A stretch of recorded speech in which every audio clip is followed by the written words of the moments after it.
हम ठीक है। जी जी सर, बस कुछ ही देर में शुरुआत करते हैं सर, बस हाँ सर। कुछ मिनटों में। अंडल सर जी। नमस्कार सर। नमस्कार। नमस्कार सर। नमस्कार। कैसे हो सर? बस आनंद आनंद है। चलो आज बहुत अच्छा सुन लिया है आपसे। श्योर। ये इसकी फोटो बहुत लेना अपने मोबाइल से, हम ले सकते हैं ना, दोनों मोबाइल हमारे बिजी है। इससे अपने मोबाइल से लेना फोटो, जरा ये वाला इसका फोटो लेना पवन, जरा। पवन क्या शुरू कर सकते हैं हम?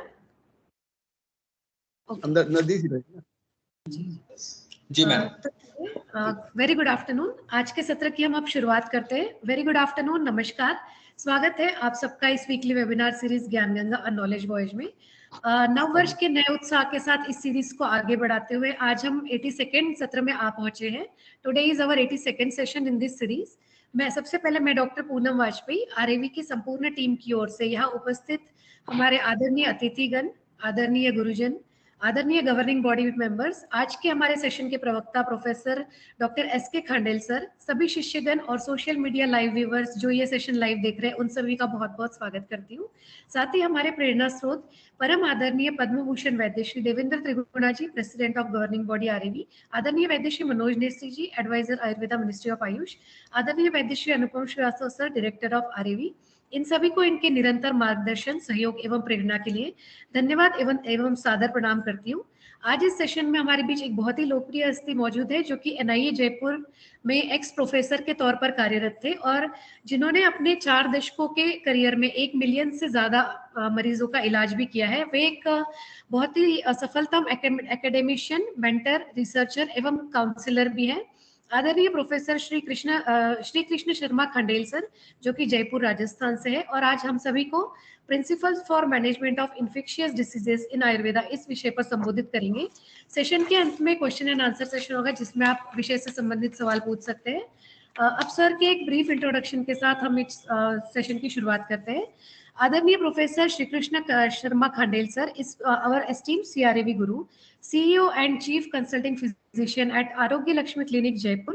Sir is the double gold medalist during BMS and MD in Kai Chikitsa. He has also earned PhD degree from University of Rajasthan, Jaipur. He is having 35 years of UG and PG teaching along with 30 years of PhD teaching experience as well. He possessed WHO fellowship in mental health care, Victorian Transcultural Psychiatry Unit, Melbourne University, Australia. Also worked as Ayurveda expert in Vincent Hospital, Melbourne, Australia. Sir also had been deputed by Department of Ayush, Government of India at Berlin, Germany. Sir has authored and published 14 books and monographs. He had been felicitated with prestigious awards like Best Teacher for Clinical Practices by CCRS, GEM for a Fellow of RAV, Dhanvantri Award by Dhanvantri Aushadhalaya, Jaipur, Vaidyaraj Datar Shastri Memorial Award and Best Teacher Award by All India Institute of Ayurveda, New Delhi on Teachers' Day. He has sponsored a gold medal to BMS topper in KLE University, Karnataka for a noble cause. Sir has supervised 27 MD and 11 PhD theses and published 77 research papers. He has delivered more than 400 keynote lectures at national and international level. Sir is chairman of IEC at AIA, New Delhi, chairman SAG CCRS and member of Medicinal Plant Board, Rajasthan. अब मैं professor Shri Krishna Sharma Khandel sir से request करूंगी कि वे आज के इस सत्र की शुरुआत करें। Welcome sir. और सभी से रिक्वेस्ट है कि वे अपना कैमरा और माइक ऑफ रखें। धन्यवाद Poonam. Very good afternoon for every teacher of RAV.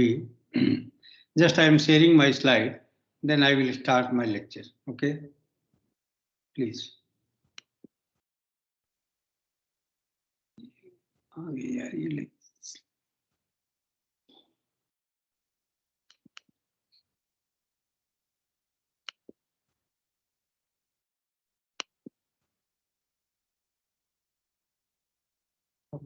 हो जाएगी? नहीं सर, मिनिमाइज करना पड़ेगा। इसको इसी स्लाइड को सर। इस स्लाइड को? हाँ जी। अब इसको भी सर एक बार एक minute.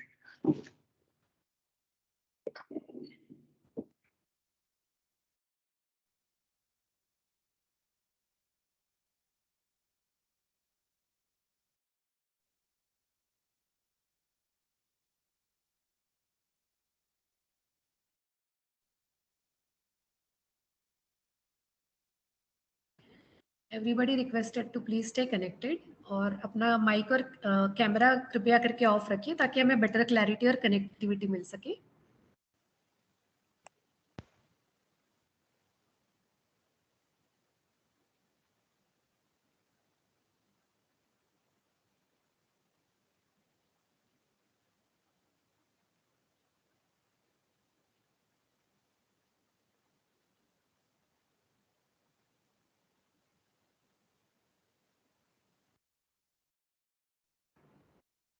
Sir, is there any issue?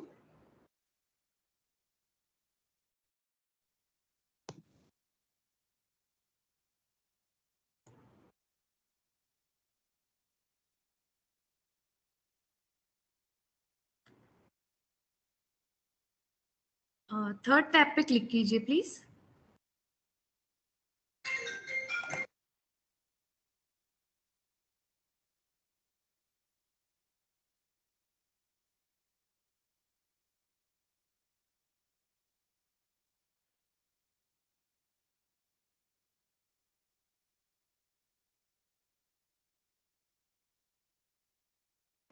Excuse me sir. जी जी अब विजिबल है सर पीपीटी आपका. फुल स्क्रीन कर दीजिए सर प्लीज. हाँ, इसकी- जी जी ओके सर. Thank you.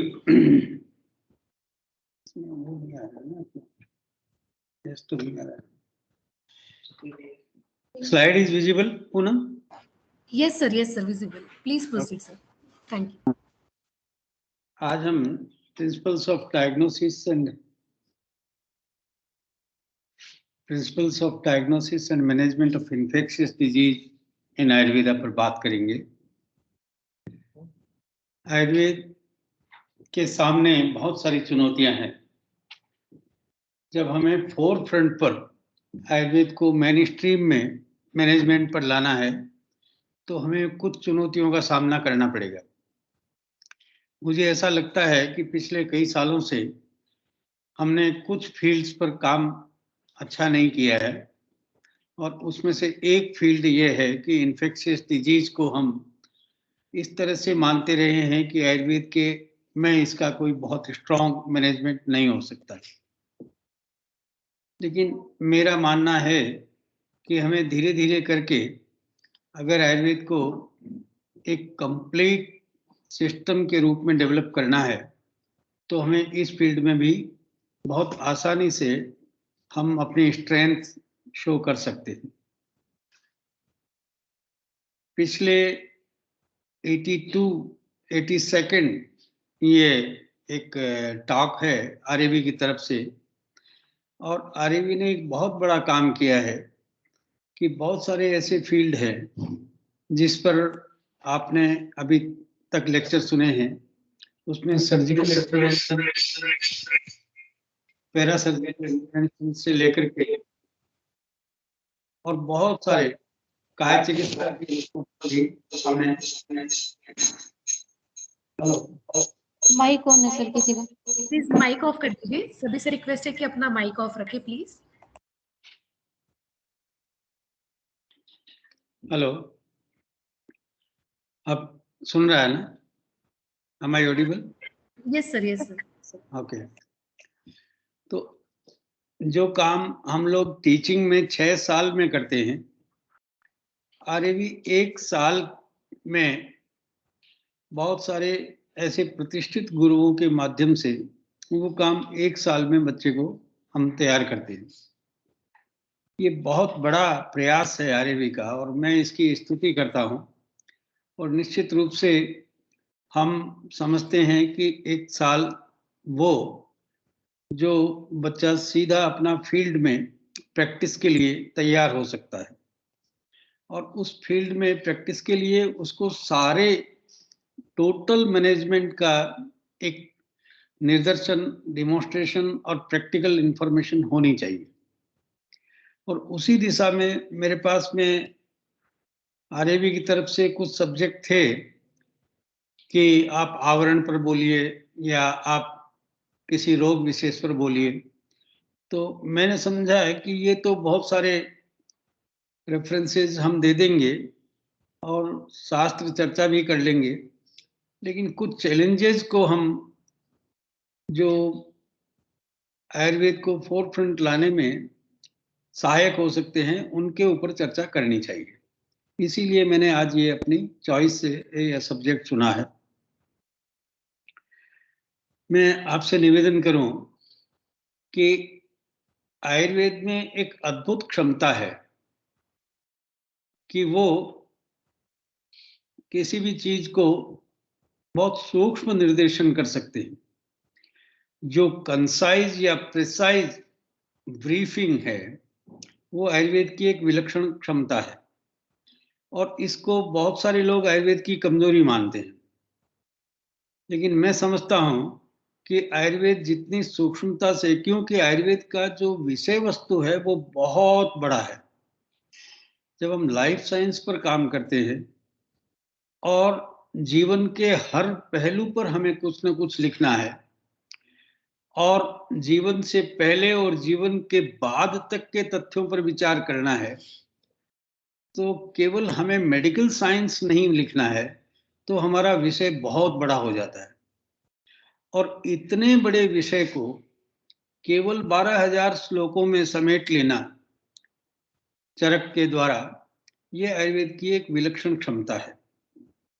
लेकिन इस सूक्ष्मता के कारण से या इतना कंसाइज और प्रिसाइज लेखन के कारण से बहुत सारे हमारे विद्यार्थी उसकी गहराई तक नहीं जा पाते, और इसका दायित्व हमारे सम्माननीय गुरुजनों पर है कि वो इस तत्व को जो इतनी सूक्ष्मता से बताया गया है उसका विस्तार अपने प्रयोग के साथ में छात्रों को करके बताए। ऐसा ही एक विषय है जो अत्यंत संक्षेप में लिखा गया है, वो है कृमि विज्ञान या उपसर्ग विज्ञान। आयुर्वेद में बहुत थोड़े से कुछ सूत्र मिलते हैं, कुछ कृमियों के नाम उल्लेख मिलता है, और कुछ उनकी चिकित्सा क्रम भी मिलता है। और ऋग्वेद से लेकर के संहिता ग्रंथों तक इन 2000 से लेकर के 5000 के सालों में ये एक बहुत बड़ा विस्तृत ज्ञान है, जो हारीत तक आते आते कुछ अदृश्य कृमियों के रूप तक पहुंच गया। और वे जो अदृश्य कृमि हैं या कवक हैं या कुछ उपसर्ग हैं या अभिसंग है, भूताभिसंग है, उन सब को हमें इन्फेक्शियस सोर्सेज मानना चाहिए। अब वो इन्फेक्शन के सोर्स वायरल भी हो सकते हैं, बैक्टीरिया भी हो सकते हैं, फंगल भी हो सकते हैं, और बहुत सारे अभी जो नए डेवलप हो रहे हैं सोर्सेज, वो सब उसके अंतर्गत मान सकते हैं। और भूताभिसंग का सीधा अर्थ केवल इतना है कि जो चीज है, एग्जिस्टेंस में है, लेकिन विजिबल नहीं। तो जो विजिबल नहीं है इतना सूक्ष्म है कि वो स्थूल इंद्रियों से दृष्टिगत नहीं होता है, उसको हमें भूताभिसंग मानना चाहिए, और उसको, लेकिन उसका उपाय भी जरूर ढूंढना चाहिए। अब उपाय ढूंढने के लिए देखिए, चिकित्सा तो हम बहुत तरीके से बता देंगे, लेकिन उससे पहले हमें इसका सिद्धांत समझना पड़ेगा। और सिद्धांत बड़ा सादा सीधा सादा सिद्धांत है कि कृमि, कवक, उपसर्ग और अभिसंग। सुश्रुत ने उपसर्ग को पहली बार कॉन्टाजियस उपसर्ग, जो स्पर्श से फैलने वाले उपसर्ग हैं, उनके बारे में सुश्रुत ने सबसे पहले बताया, और चरक केवल कृमि के ऊपर बताता है। अब विज्ञान ने हमें या हमारे आयुर्वेदिज्ञों ने भी ये एक भ्रांत धारणा हो गई कि कृमि का मतलब पैरासाइट होता है, और बैक्टीरिया पर आयुर्वेद में कुछ खास नहीं है। लेकिन ऐसा नहीं है। जो कृमि, जो दृश्य कृमि हैं, वे कृमि भी हो सकते हैं, और जो अदृश्य कृमि हैं वो बैक्टीरिया भी हो सकते हैं, और उनमें से ही कुछ ऐसे वायरसेस और बहुत सारे फंगल इन्फेक्शन जो है वे भी उसी के अंतर्गत समा सकते हैं। लेकिन उनकी चिकित्सा क्रम जो है वो किस तरह से करना है, ये हम आगे देखते हैं। 20 प्रकार के माइक्रोब्स के बारे में आयुर्वेद में वर्णन है, लेकिन वो 20 प्रकार के कृमि एक्चुअल में हम गिनना शुरू करेंगे तो वो 20 से कहीं अधिक है।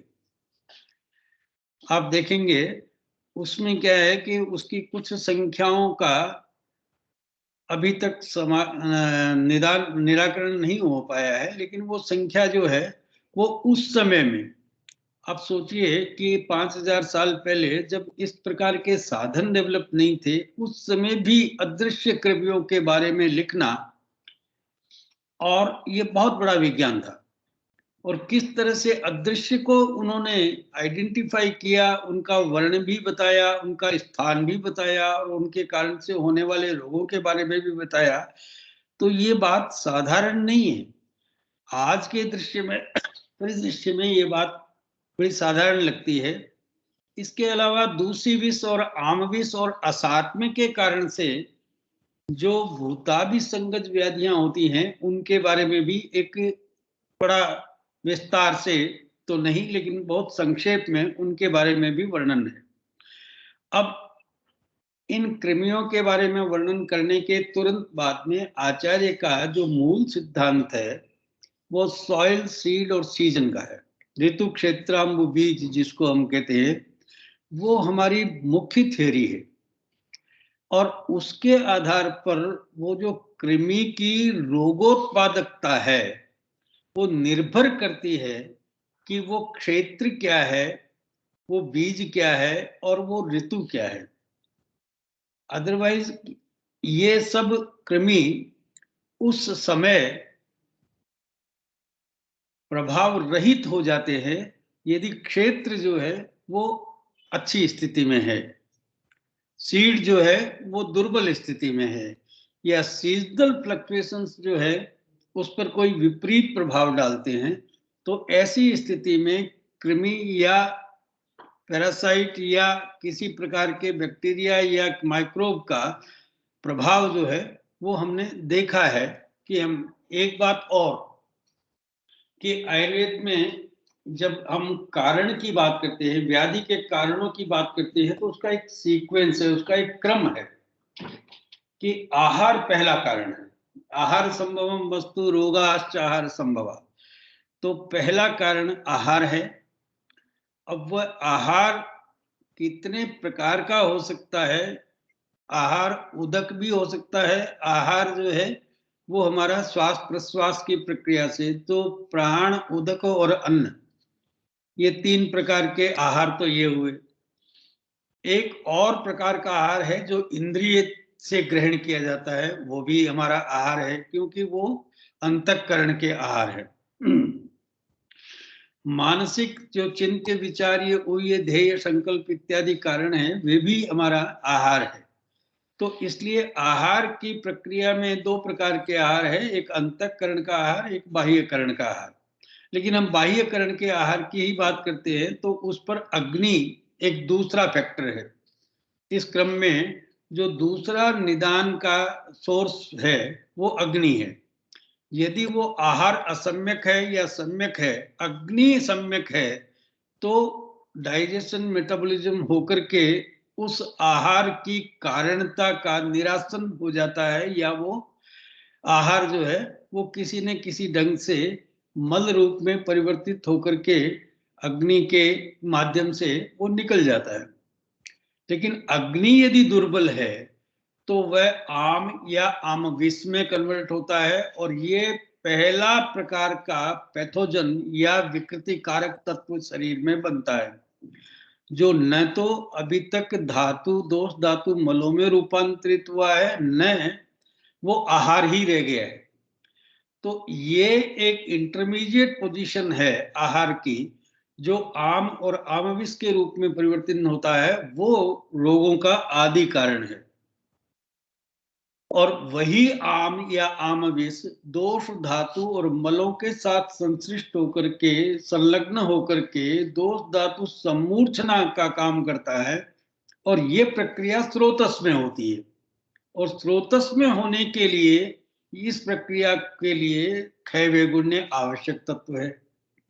यदि किसी स्रोतस में पहले से किसी प्रकार की वैगुण्य है ना, वहां पर किसी रचनात्मक या क्रियात्मक स्वरूप की दृष्टि है, तो ऐसी स्थिति में वो जो प्रवाहित होने वाला आहार विहार है जो कि आमविष से संश्लिष्ट है, या वो दोष दूष्य जो आमविष से संपृक्त है, वे उन स्रोतस में अपनी दूषण क्रिया करते हैं या उन स्रोतस को विगुणित करते हैं या उन स्रोतस की दृष्टि करते हैं। और इस पर ऋतु क्षेत्रांगु बीज ये उसको द्विगुणित या त्रिगुणित या चतुर्गुणित या उसका स्पेसिफिकेशन करते हैं।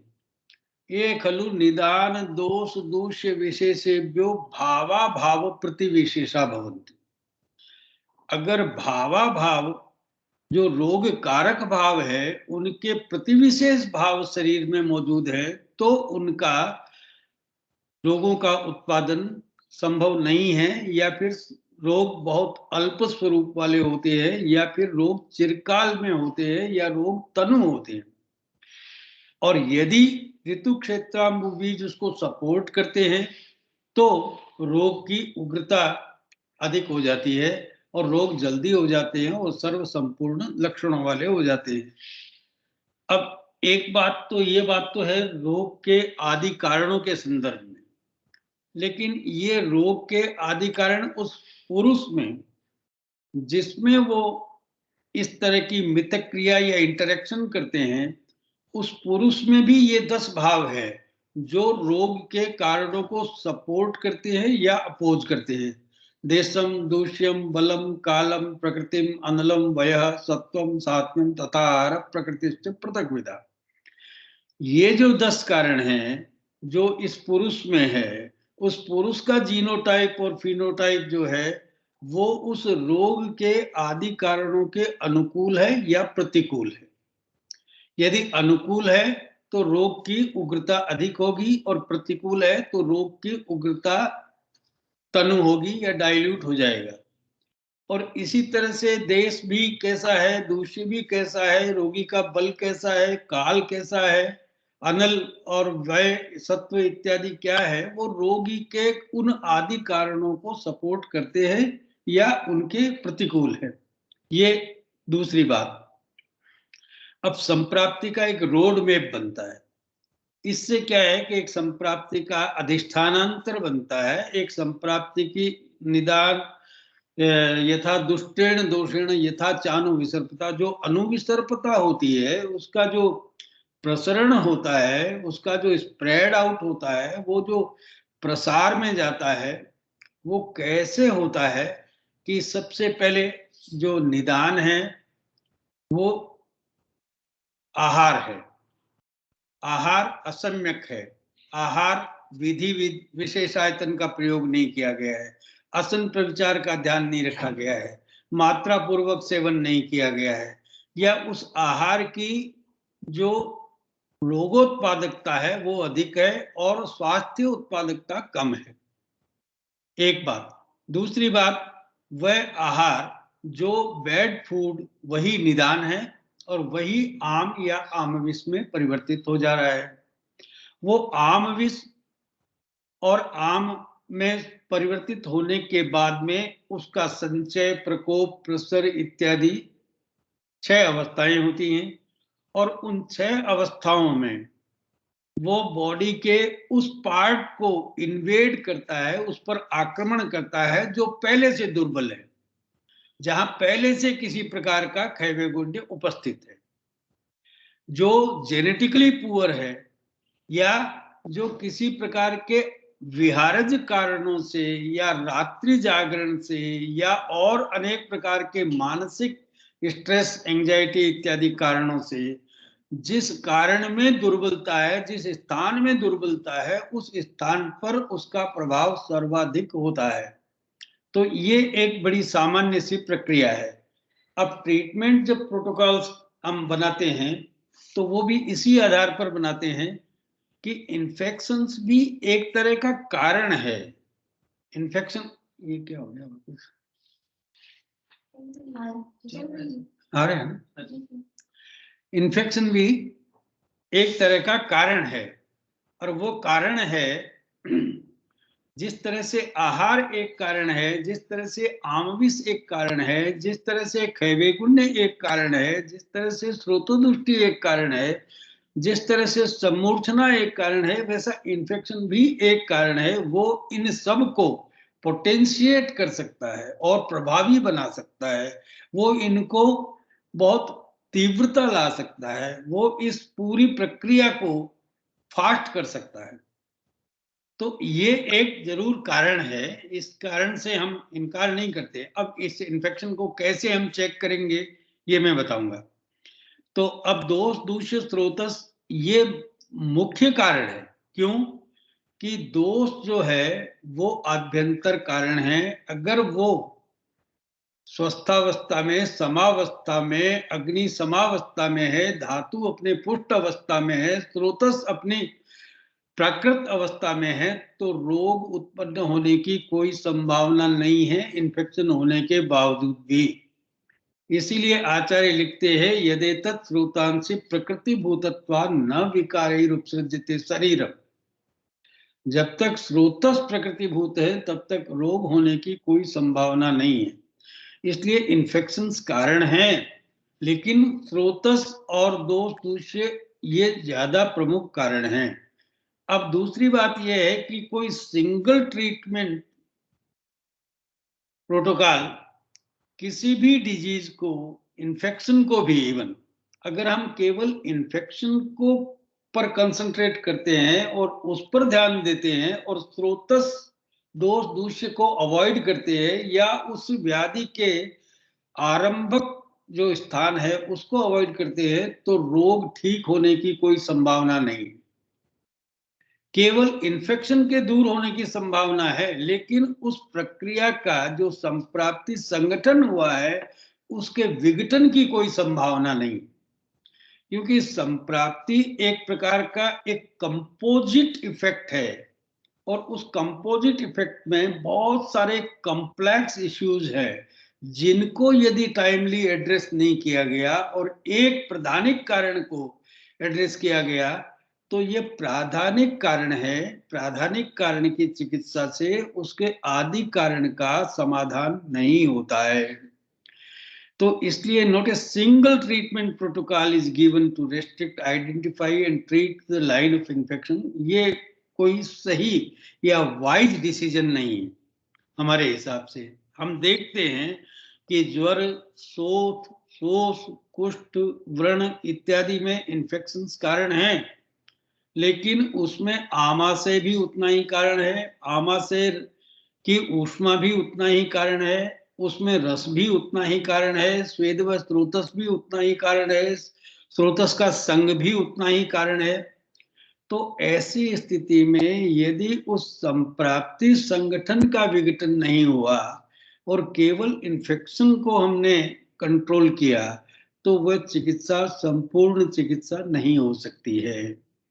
तो इसलिए हम देखते हैं बार बार अपने ट्रीटमेंट के दौरान कि ये एक चिकित्सा नहीं है। एक बात और, हमारे पास में दो तरह के पैथोलॉजिकल स्क्रीनिंग है। एक तो ये है कि आपने सिलोंच वृत्ति न्याय सुना होगा कि जिसमें जो भिक्षुक खेतों में से निकलते थे और वहां खेतों में जो गेहूं के दाने या अनाज के दाने जो गिर गए हैं उनको मिट्टी में से चुन करके अपना भोजन बनाते थे। और एक दूसरा कारण यह है कि हम दाल में से कुछ कंकर जो है वो निकाल करके अलग करते हैं। तो सिलोंच वृत्ति न्याय में हमें ग्रॉस में से थोड़े उपयोगी अंश को चुनना है, और जब हम दाल में से कंकर निकालते हैं तो हम उपयोगी में से कुछ थोड़े से अनुपयोगी अंश हैं उनको चुनते हैं। तो ये तो बड़ा सीधा सिद्धांत है कि आप जो पैथोजन है वो अगर कम है तो हम स्वास्थ्य जो कि ज्यादा मात्रा में है, बहुत सारे दोष दूष्य स्रोतस प्राकृत है, तो उनको सेव करते हैं। और यदि वो बहुत बड़ा कारण हो गया है पैथोजन बहुत बड़ा हो गया है, विकृति कारक हेतु बहुत अधिक हो गए हैं, तो हमें फिर त्रिमर्म को बचाना है। हमारे पास में दो उपाय हैं। एक तो हम, यदि विकृति कारक बहुत है तो हमें त्रिमर्म को बचाना है, और विकृति कारण यदि बहुत कम है तो विकृति कारण को ही दाल में से कंकर की तरह से निकाल करके बाहर फेंक देना है।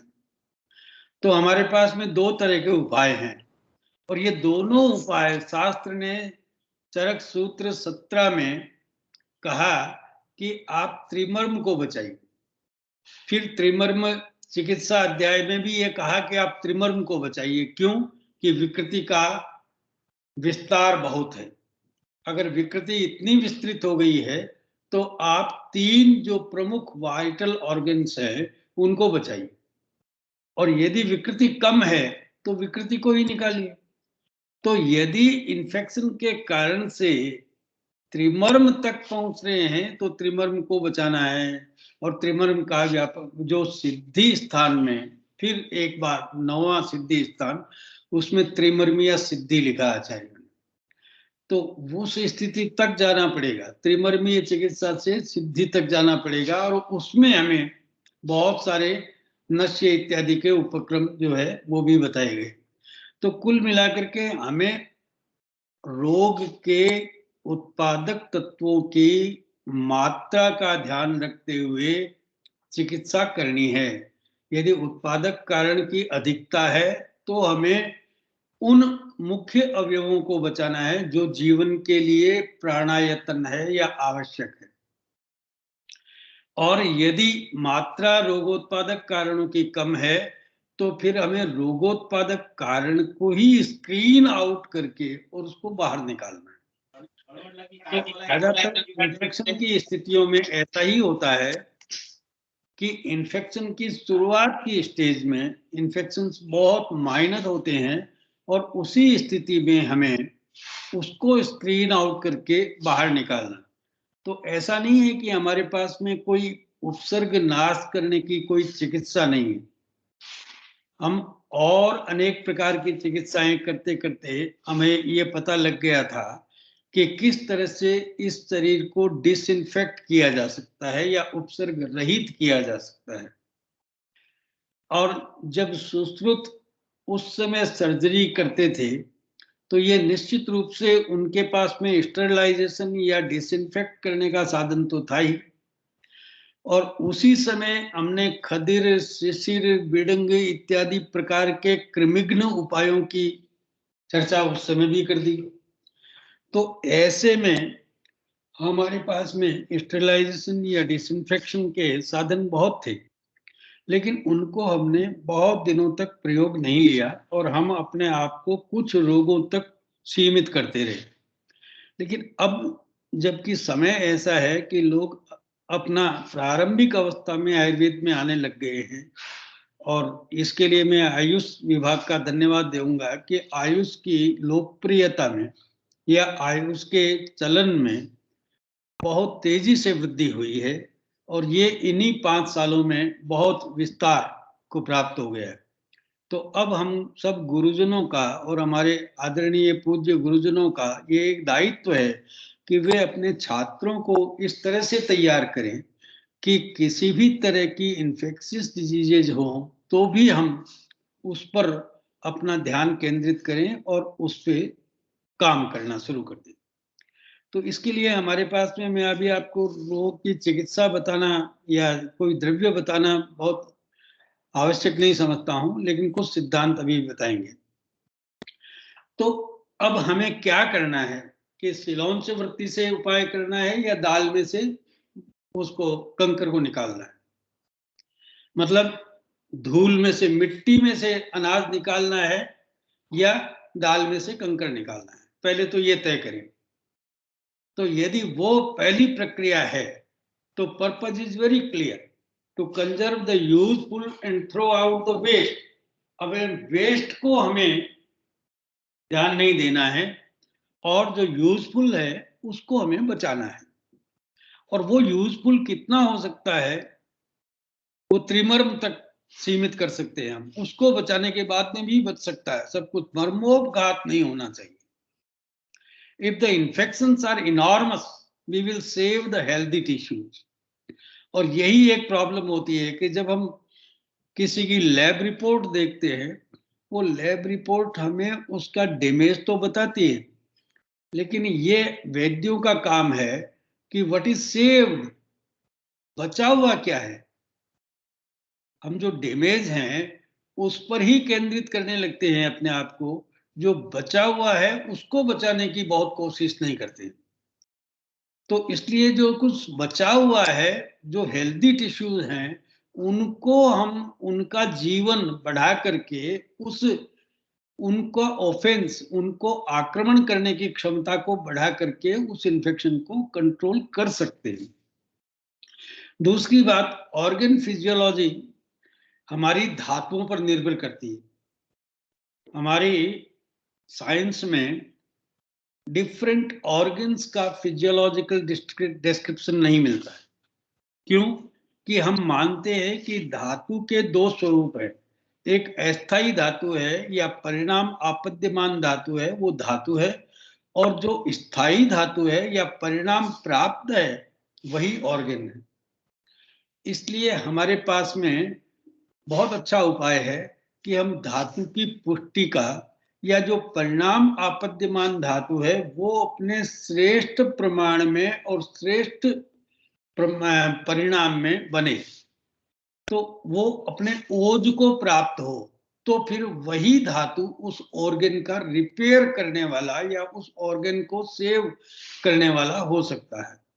तो हम अपना जो डिफेंस सिस्टम है उसको उस ऑफेंस के अगेंस्ट या उस आक्रमण के अगेंस्ट धातुओं की पुष्टि के कारण से उसको मजबूत बना सकते हैं।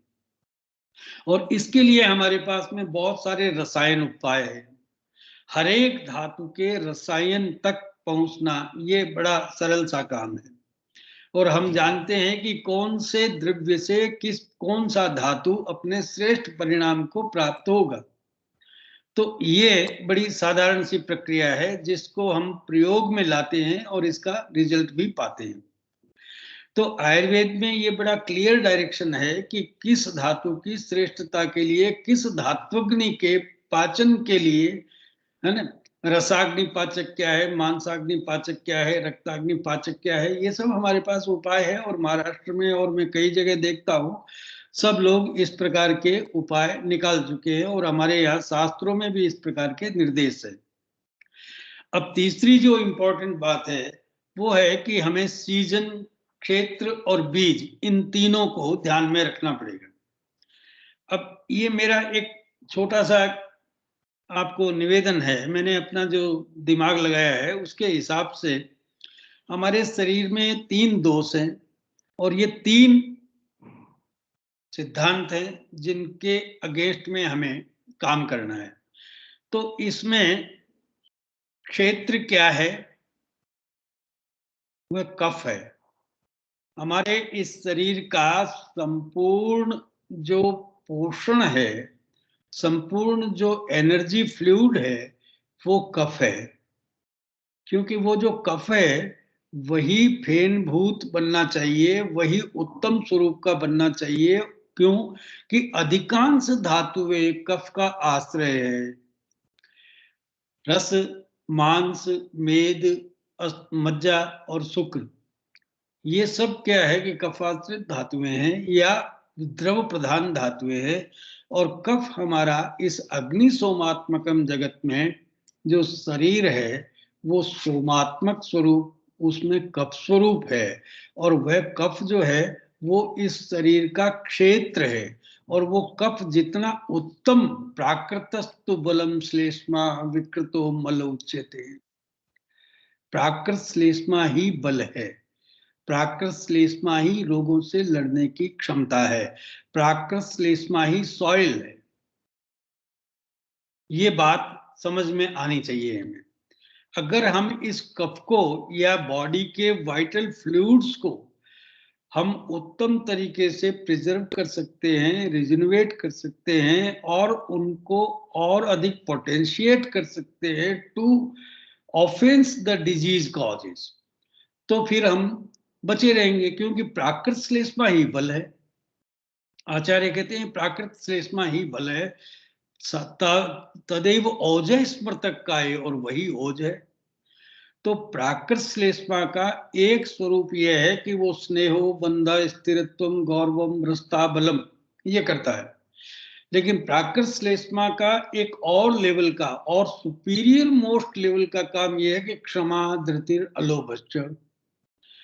तो प्राकृत श्लेष्मा केवल शरीर की फिजियोलॉजी मेंटेन करने वाला एक वाइटल फ्लूइड मात्र नहीं है, वही ओज है जो शरीर में क्षमा धृति और अलोभ का भी कारण है। इसलिए वो प्राकृत श्लेष्मा ही बल है और प्राकृत श्लेष्मा ही ओज है, उसका ध्यान सबसे पहले रखना चाहिए। अब वो प्राकृत श्लेष्मा में एक बात और जोड़ दी लोगों ने कि वो तमस है या इनर्ट है। तो शरीर में क्रिया का होना या क्रिया का नहीं होना, ये दोनों ही फिजियोलॉजिकल एक्टिविटीज है। पोलराइजेशन और रिपोलराइजेशन और डीपोलराइजेशन, ये तीन तरह की एक्टिविटी है कि किसी भी चीज को होना और किसी चीज में विश्राम ले लेना, इंटरवल दे देना। तो ये तमस जो सात्विक तमस है या जो सत्व संयुक्त तमस है, उसका नाम ही कफ है, और वही कफ जो है वो शरीर का बल है, और वही इस शरीर को विश्राम देता है और रिपेयर करता है।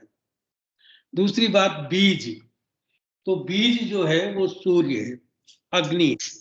बीज में इस शरीर का ये जो अग्नि है, ये इस शरीर के इस आहार को, जो पांच भौतिक है, षड्रसात्मक है, विंशति गुणात्मक है, लेकिन चैतन्य युक्त नहीं है। और वो चैतन्य कहाँ से मिलता है इस आहार को? वह इस अग्नि से मिलता है। ये अग्नि है वो उसको जीव रक्त में कन्वर्ट करती है, उसको चैतन्य में कन्वर्ट करती है, उसको एक बायोलॉजिकल एंटिटी में कन्वर्ट करती है। जो फिजिक्स और केमिस्ट्री है उसको बायोलॉजी में कन्वर्ट करने वाला तत्व जो बीज है वो अग्नि है, और वह सूर्य का प्रतिनिधि है इस शरीर में। और वह जो अग्नि है वही सत्व है, वही डाइजेशन मेटाबॉलिज्म का एसेंस है। एसेंस मतलब जिसको हम सत्व सारता कहते हैं। वो इन सारी धातुओं का और इस पूरे शरीर के ट्रिलियंस ऑफ द सेल्स का जो अंश है, जो उसमें सब में चैतन्य अंश है, वो तत्व है सत्व। और वह सत्व जो है वो हमारे माइंड का फ्लूइड है, माइंड का फ्यूल है। और वह सत्व जो है वही सत्व सत्वम औपपादुकम यत जीवम स्पृक शरीरेण सह अभिसंबध्नाति, जो माइंड और बॉडी के बीच को कनेक्ट करता है, वही सत्व है जो अगर संयुक्त रहता है तो व्याधियां नहीं होती है। शील, भक्ति, शौच, आचार इत्यादि जो है वो उत्तम रहते हैं। यदि ये सत्व की अपगमन पुरस्कृते शीलम मत्स्य व्यावर्तते भक्तिर विपर्यस्तते और व्याधय आप्यायन्ते, ये सत्व की हानि से ही व्याधियां होती है। ये आचार्य ने सारे स्थान 4 में लिख रखा है। तो सत्व जो है ये उस बीज का उत्तम स्वरूप में परिवर्तन करने का साधन है। तो सत्व जो है वही अग्नि है, वही सूर्य है, वही हमारा पित्त भी है। और ये जो सत्व है ये प्रारंभिक रूप से माता पिता के शुक्र शोणित संयोग के समय, माता पिता के संयोग से शुक्र शोणित संयोग के समय गर्भ रसादृश पहला बीज माता पिता से मिलता है, और उस बीज की पुष्टि फिर उस कफ रूप जो हमारा सॉइल है वो धीरे धीरे बॉडीली फ्लूइड है वो उसको डेवलप करते हैं और धीरे धीरे वृद्धिंगत करते हैं, जिससे हम ये देह वृद्धिंगत देह उत्पन्न होती है। और तीसरी इंपॉर्टेंट चीज है सीजन। ये वायु है जो इस सीजनल फ्लक्चुएशन का कारण है। ये वायु इस शरीर की ऋतु है। जो शरीर का जो सीजन है, इंटरनल जो एटमॉस्फेयर है, वो इंटरनल एटमॉस्फेयर या बॉडीली एटमॉस्फेयर और कॉस्मिक एटमॉस्फेयर में कोई अंतर नहीं है।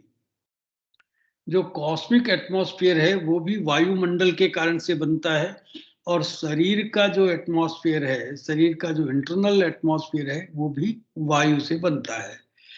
और ये जो वायु है, ये बाहर रेन, विंटर और समर का कारण बनता है, और ये शरीर में भी इसी प्रकार के कर्मों को करने वाला होता है। वायु योगवाही है।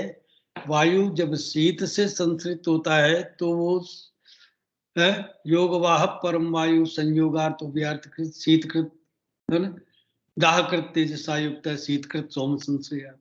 तो वायु में ही सोम संश्रय है या तेज संश्रय है।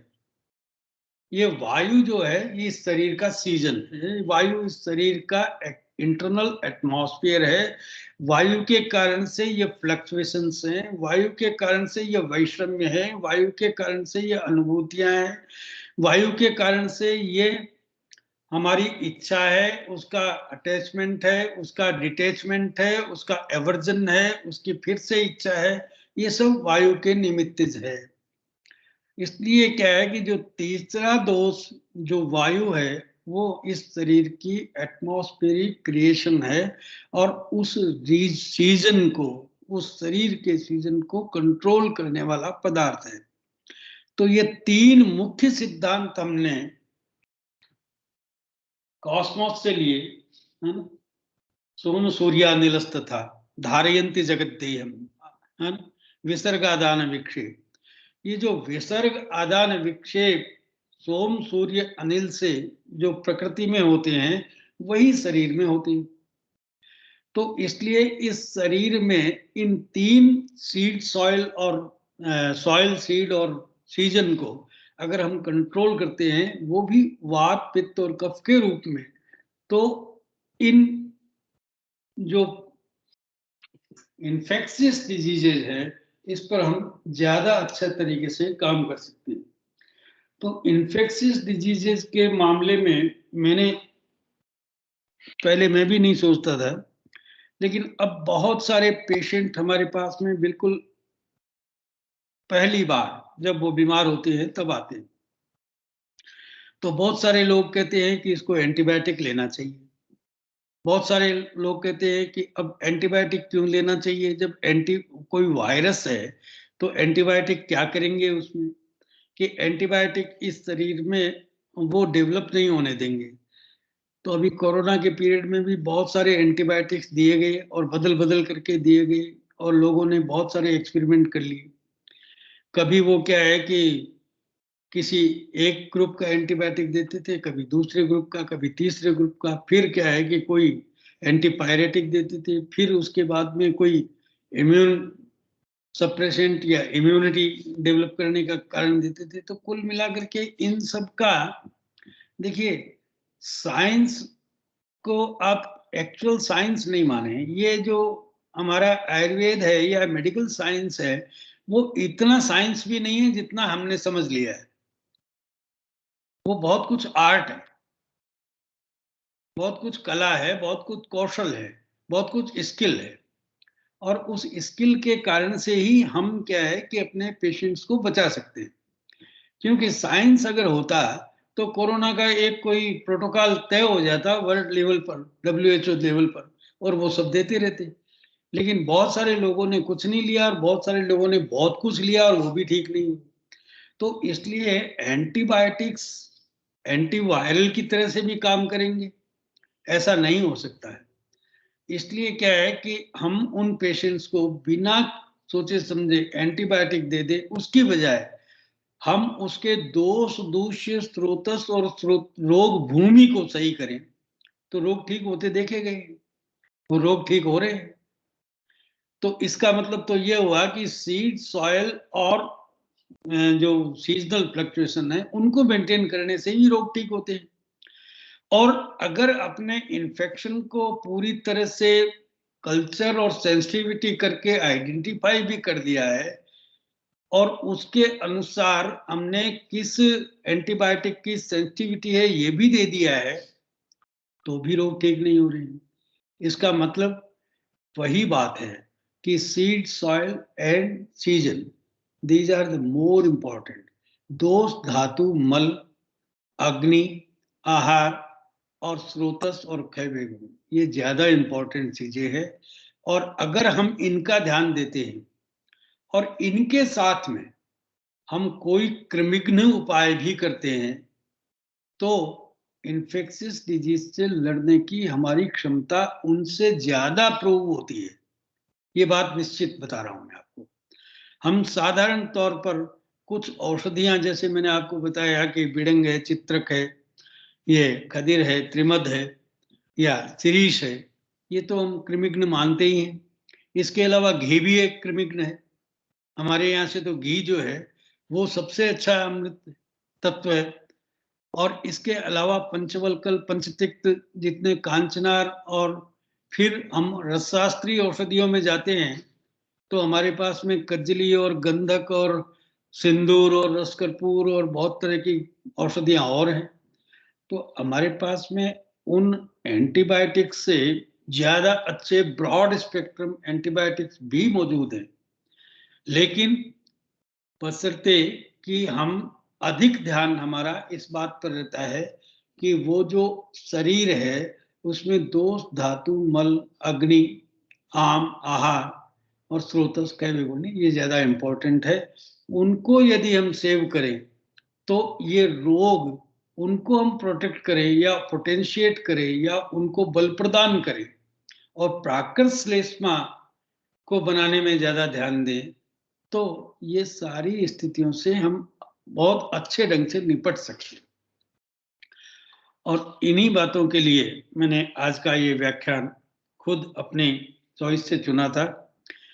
मैं आरएवी को फिर एक बार धन्यवाद देना चाहूंगा कि उसके इस प्रोग्राम में मैं करीब करीब लेक्चर सुने हैं मैंने, और बहुत बड़ा सब्जेक्ट उन्होंने चूज किया है कि जनरल कंसेप्ट से लेकर के सर्जिकल कंसेप्ट और पैरा सर्जिकल कंसेप्ट तक, और बहुत सारे रोगों से लेकर के जो नवीन रोग हैं, जो न्यूअर डिजीजेज हैं, अनआइडेंटिफाइड डिजीजेज हैं, उन पर भी बहुत सारे लेक्चर करवाए और सभी इतने उपयोगी थे। मैं सभी अपने गुरुजनों का और कंट्रीब्यूटर्स का मैं आभार मानता हूं कि उनके कारण से मेरे ज्ञान में बहुत वृद्धि हुई है।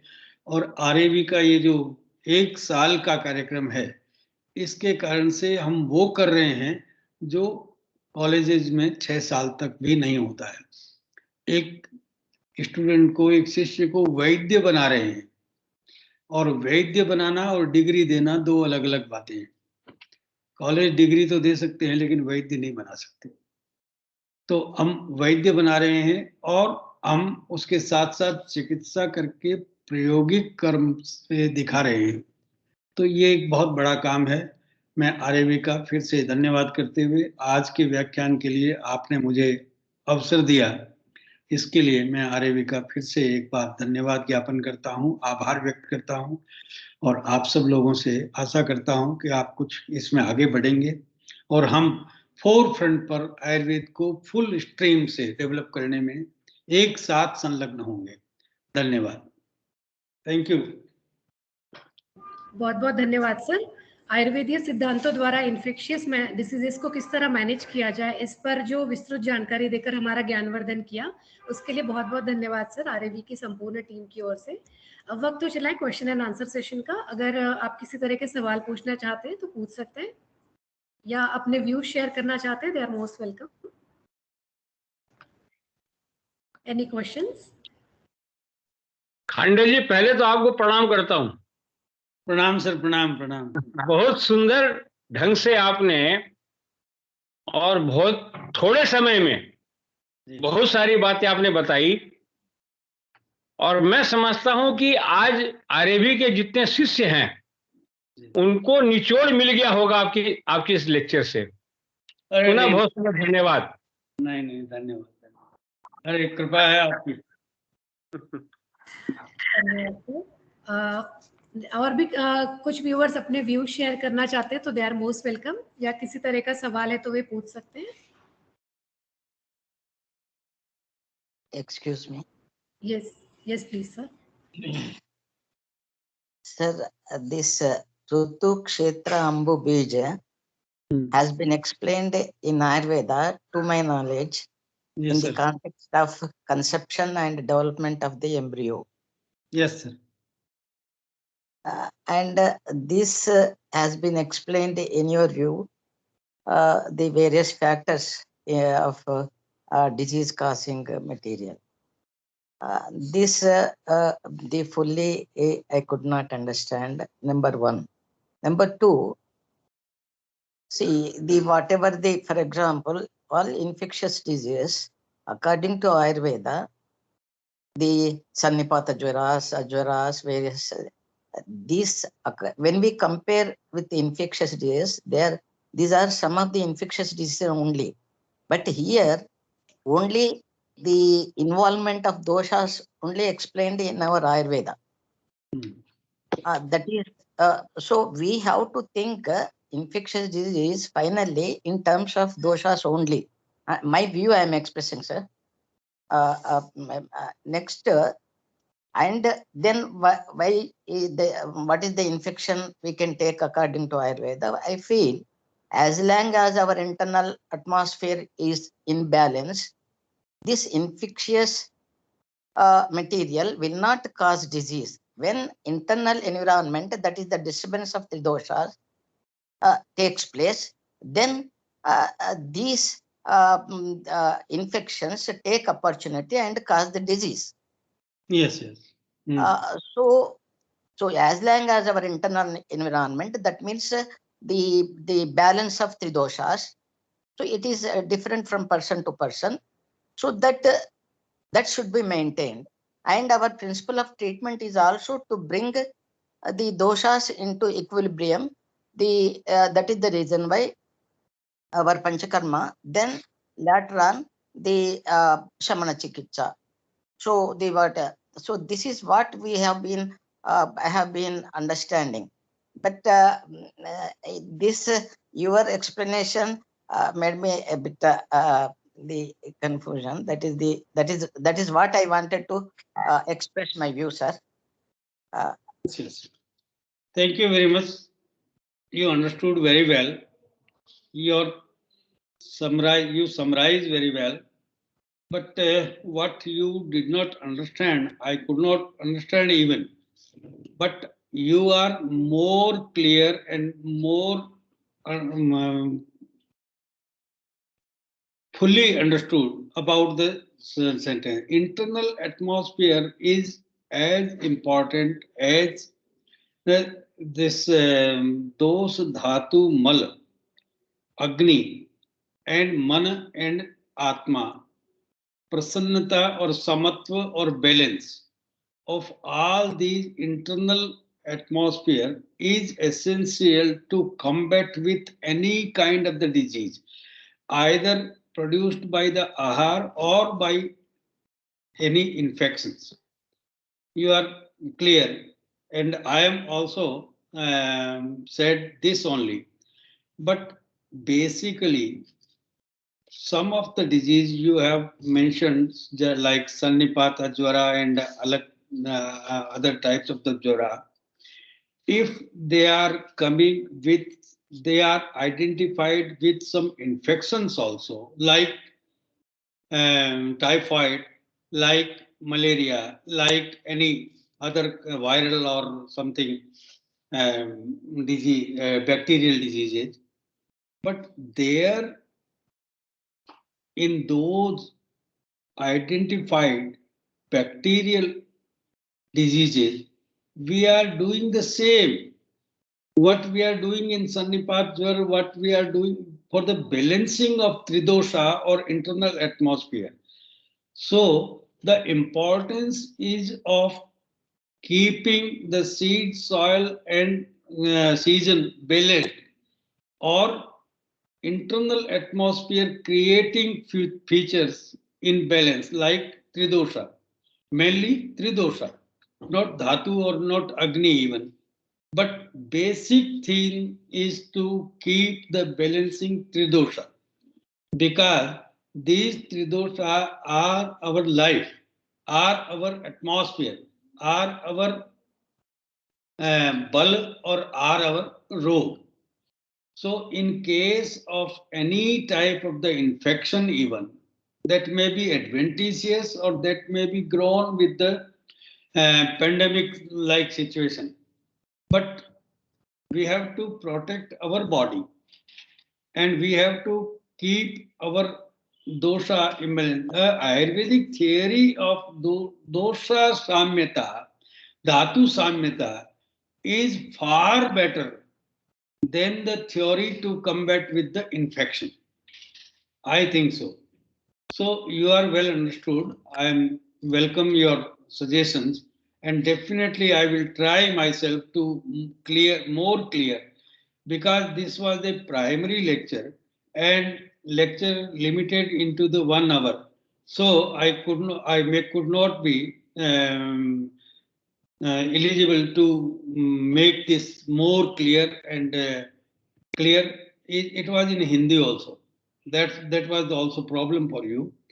But again, I will present my paper in full literature with RAV, and I will request RAV to circulate this paper to all the teachers so that this may be more clear. Thank you very much.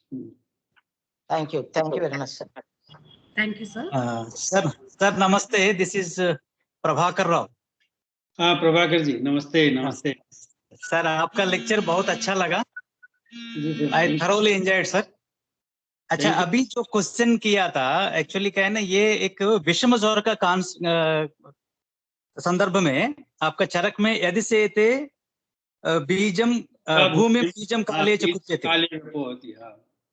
तो उस level पे जो है ना जब environment आपका जो है सारे चीज अगर आपको सेट होगा तभी जो है ये आपका इन्फेक्शन जो है वो सेट होगा हाँ बिल्कुल तो विषम ज्वर का कॉन्सेप्ट इसमें कंटेक्स्ट में ये सब कुछ क्लियर कट दिया हुआ है चरक में सर बिल्कुल क्लियर कट है ऋत्वहु रात्र दोषाणम मनसस्य बला बला हाँ सर तो हाँ ये चीज है ना ये आपका जो है ये कॉन्सेप्ट जो है क्लियरली मेंशन इन चरक संहिता ये तो एक क्लियर मैं बोलना चाह रहा था इसका जी सर और दूसरी चीज क्या है sir there are many references like रक्षोग्न द्रव्यास है सर हाँ रक्षोग्न द्रव्य तो एंटी माइक्रोबियल का हम मान सकते हैं एक ड्रग्स ऐसा है पिचाशग्न है रक्षोग्न है भूतग्न है जी सर विषग्न है क्योंकि ब्रॉड क्लासिफिकेशंस में जाएगा तो सिर्फ केवल कृमिग्न ना हो करके ये सारे चीज को हमको ये एंटी माइक्रोबियल एजेंट्स का तौर पे एंटी इन्फेक्टिव एजेंट्स का तौर पे लेना चाहिए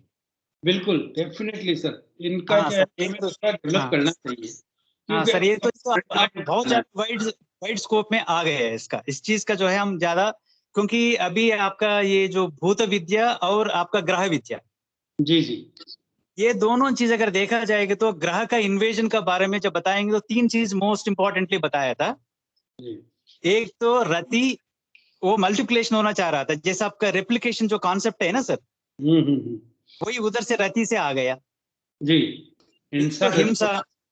एक तो हिंसा जो है ना जो इफेक्ट ऑफ द डिसीज जी और ये तीसरा जो है अभ्यर्दनम करके है वो आपका ट्रीटमेंट के लिए तो वो चीज ये 3 हाँ इन्वेजन ऑफ द डिसीज है और स्प्रेड ऑफ द डिसीज है दोनों चीज है thank you sir very good concept हाँ सर ये चीज हम इसको इस लेक्चर में इनकॉर्पोरेट करेंगे तो और थोड़ा सा अच्छा लगा मुझे लगता है मैंने आपने पूरा का पूरा बेसिक कॉन्सेप्ट से लेकर के वो ये हो गया और सर इसमें एक जगह अगर आपका अतिसार का निदान देखा जाएगा तो फिर जो है ना वाटर बॉर्न इन्फेक्शन का रिलेटेड कुछ किया था सर इसमें जैसे आपका निदान देखा जाएगा तो उसमें क्लियरली ये बता दिया था जलाभिरमणैर वेग विघातै कृमि दोषतः बिल्कुल वाटर उस लेवल पे अगर देखा जाएगा तो फिर वो आपका वाटर बॉर्न इन्फेक्शन है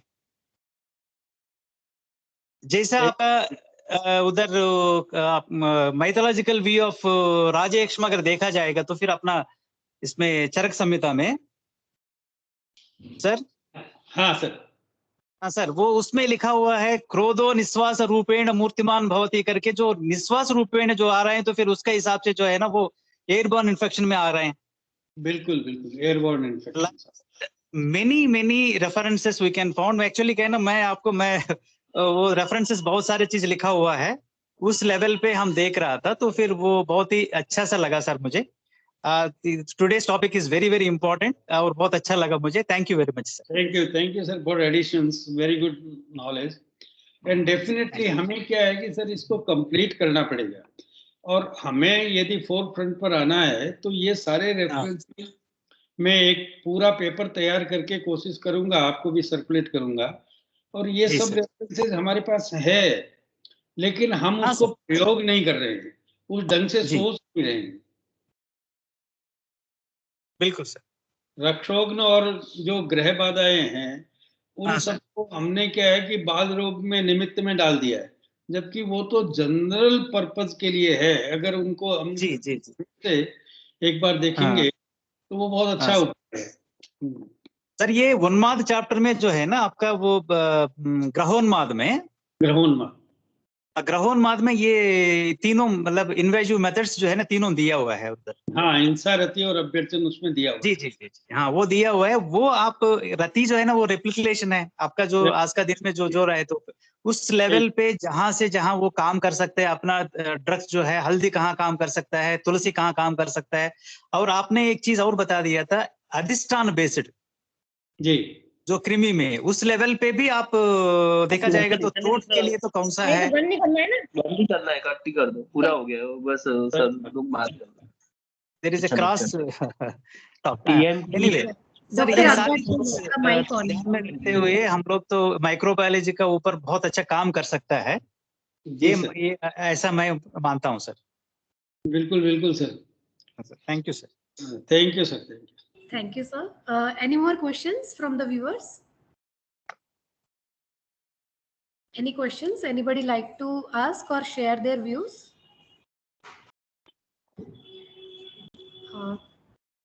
बहुत बहुत धन्यवाद सर। अब हम आज के इस सत्र को समाप्त करते हैं। आप सभी का बहुत बहुत धन्यवाद। अब मैं आभार प्रदर्शन के लिए डॉक्टर परितोष झा को इनवाइट करना चाहूंगी। डॉक्टर परितोष। धन्यवाद मैम।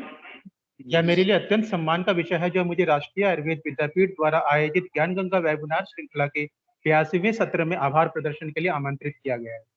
मैं सर्वप्रथम आदरणीय वैद्य श्री कृष्ण खांडेल सर का हृदय से आभार व्यक्त करता हूं, जिन्होंने principle for management of infectious diseases in Ayurveda विषय पर अपने अनुभव और ज्ञान को साझा करके हमारे ज्ञान का वर्धन किया है। मैं आदरणीय पद्म भूषण वैद्य श्री देवेंद्र तिरुणा जी, अध्यक्ष गवर्निंग बॉडी आरएवी को उनके आशीर्वाद और निरंतर प्रोत्साहन के लिए धन्यवाद देना चाहता हूँ। मैं आयुष मंत्रालय में आयुर्वेद के सलाहकार वैद्य श्री मनोज नेत्री जी का आभारी हूँ, जिन्होंने सदैव हमारा मार्गदर्शन एवं उत्साहवर्धन किया है। मैं इस अवसर पर वैद्य श्री अनुपम श्रीवास्तव सर, निदेशक राष्ट्रीय आयुर्वेद विद्यापीठ को पूरे वेबिनार में निरंतर समर्थन, मार्गदर्शन और अपार सहयोग के लिए हृदय से आभार व्यक्त करता हूँ। अंत में मैं आरएवी टीम को इस वेबिनार श्रृंखला को सुनियोजित और सुव्यवस्थित रूप से चलाने के लिए धन्यवाद और बधाई देना चाहता हूँ। मैं सभी आदरणीय गुरुजनों एवं शिष्यों तथा प्रतिभागियों का भी अत्यंत आभारी हूँ, जो पूरी वेबिनार श्रृंखला में लगातार हमारे साथ जुड़े रहे हैं। अगले वेबिनार के विषय और वक्ता के बारे में बहुत ही जल्द आपको सूचित किया जाएगा। तो सभी को बहुत बहुत आभार एवं धन्यवाद एवं गणतंत्र दिवस की सभी को बहुत बहुत शुभकामनाएं। बहुत बहुत धन्यवाद सर। प्रणाम सर। धन्यवाद सर। धन्यवाद। थैंक यू पूनम जी और पारितोष जी, आपको धन्यवाद। धन्यवाद sir. Thank you sir. Thank you.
It is